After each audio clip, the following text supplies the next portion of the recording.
土地的声哨是爱的密码。过去国民党实名政策，为着要达到语言统一的目的，推行讲国语运动。一款旧年2月的洗脑，产生讲华语较高尚的迷思，互少年囡仔简单会晓讲华语，互台湾变成高一种语言的环境。历史母语消失的速度已紧，母语差不多拢强要死去啊！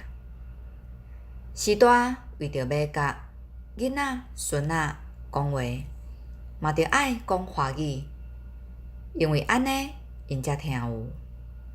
形成现此时台湾正特殊的镜头——挖头症。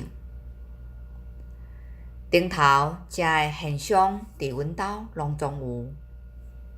我的老爸老母是日本时代出世的，是正港的台湾人。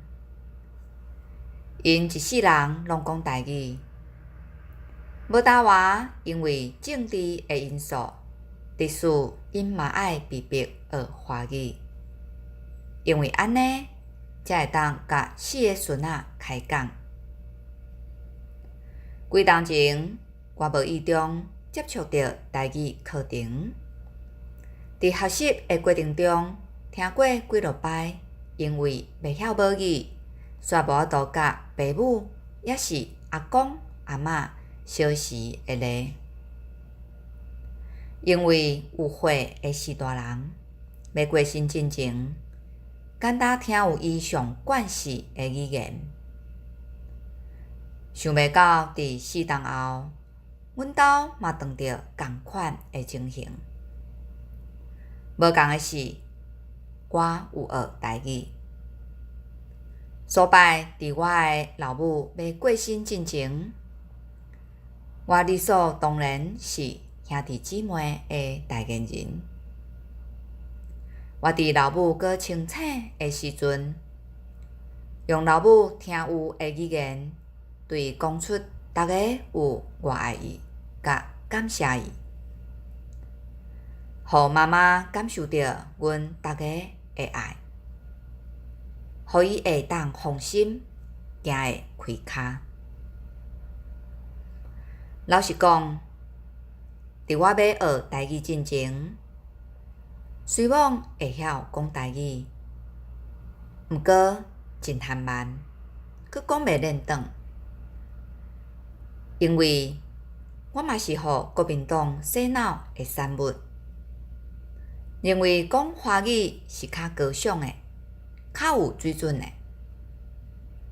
当时我毋捌认同过爸母讲的话，才是土地上水的声哨，是咱永远掰袂开的根。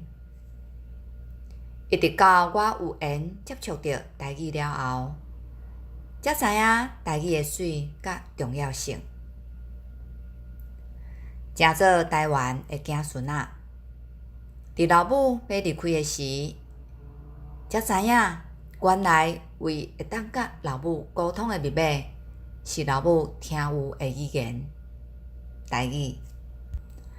真感谢上天的安排，因带我学台语，因为这款因缘，我才会当伫老母最后的时刻，用伊听有的语言讲爱、说谢。嘛因为安尼，我甲所有的兄弟姊妹才无造成遗憾。这是我当初学台语进前无想到的。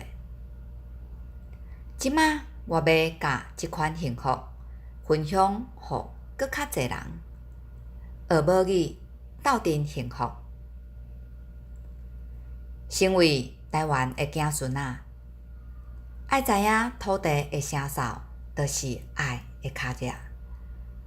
用爸母的话对因表达爱意，用台湾字写时代的心声，用土地的声哨记录这块土地的一切。这是上关键的有效甲守护土地实质的力量。赶紧脱炭落去，是咱正做台湾人的责任，嘛是济济台湾子孙仔永远的幸福。